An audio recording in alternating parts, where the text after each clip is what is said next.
Alan back with a response video, impromptu response video to a question that Ninjabearhug posted, and he asked, what percentage or what ratio are you between a collector and a game player? Now, I guess when I first heard that, I thought, I bet most people who collect would think of themselves, oh, I'm fairly 50-50.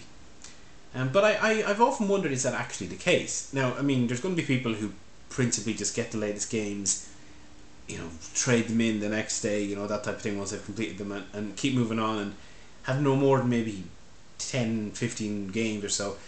I mean, they're obviously not really collectors, so the percentage is easy to determine there.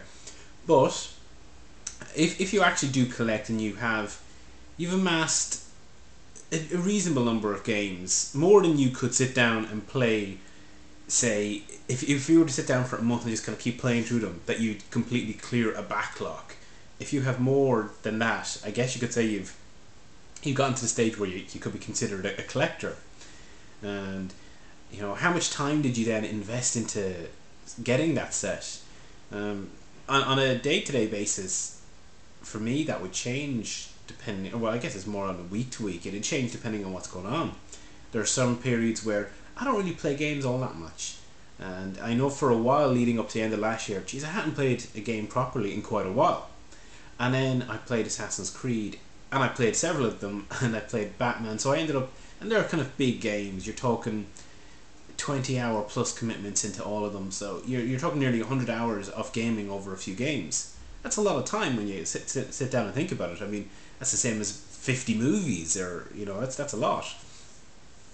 So recently, then you could say, well, I've become more of a game player than I had been, and if anything, I've spent a lot less time looking on eBay and trying to find deals and whatnot. I mean, I actually hardly ever look on eBay anymore compared to what it used to be. I used to look every single day for Master System stuff to see if there's anything missing from my set, but now it's I don't really feel like it today, I won't bother. That sort of approach. But I'm sure it'll come back.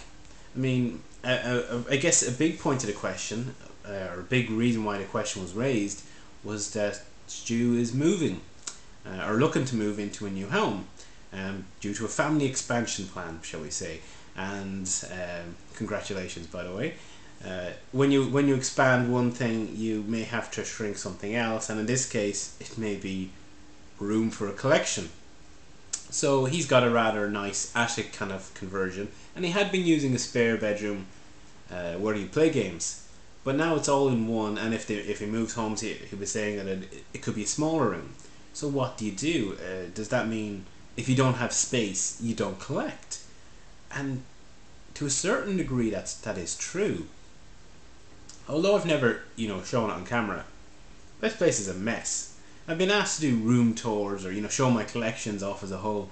Not really practical, but as a lot of you will probably know, I'm building a home myself, and there will be a room for all my games there. Oh, hopefully it'll fill all my games. God damn it! In that case, I will be able to actually put everything up and enjoy the collection. So I may become more of a collector at that point again, because my life circumstances changed, and I guess really that's what it all boils down to. It's life circumstances dictate what you will do. If you have more money, if you have plenty of space to house a collection, and you actually enjoy having a collection, which is the case, you get more out of games than just I don't know. Well, here's a Pat Riley Reaper. But pretend it's just an any old game. Well, I guess it is. It's a sports game. Oh, I'm just going to go and play this now. You play a game and you're done with it. Whereas if you have your games all lined up, and you can go and you can see all the artwork, and you can go and browse them and choose which one you want to play, you can actually enjoy that without ever playing the game itself. In fact, I know, even without having a games room, that I can spend time just looking at my boxes and find enjoyment, or even just cleaning them sometimes, having them all, I guess, in better condition and whatnot. It can be quite enjoyable. So the collection portion can come back to the fore when the circumstance allows. So it's really what your circumstance will dictate at the time, I guess. I would love to think, surely it's 50-50 though, because why collect all these games and then never play them? But on a practical level, I don't really play more than a handful of games at any one time, and it's usually only maybe a couple, maybe a main one, and then another one you might go to on when you want a break.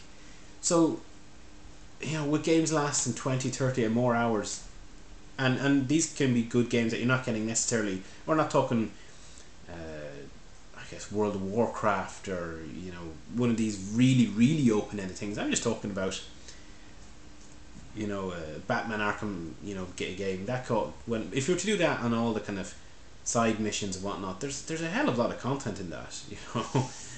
It's long gone from the days of Sonic the Hedgehog where you can complete the game in half an hour.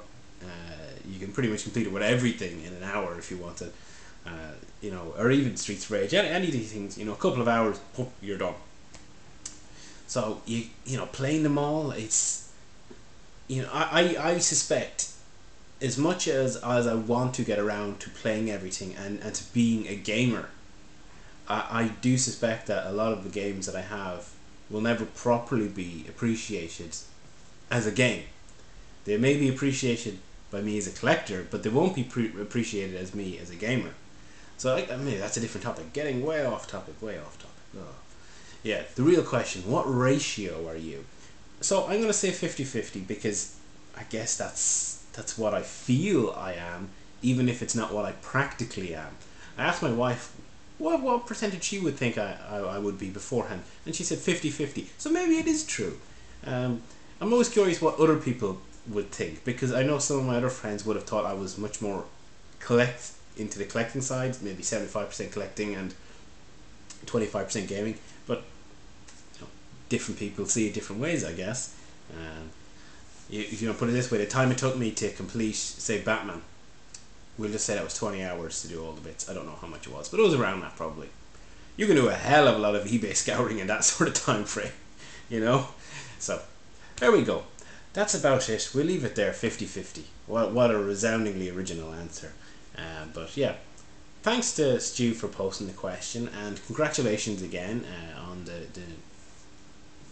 new member of the family, and of course on 1,000 subs. I'm sure it'll be over 1,000 subs by the time this goes up, because you're knocking on that target. So yeah, well deserved, both fronts, I guess you could say, and we'll see you again with another video soon.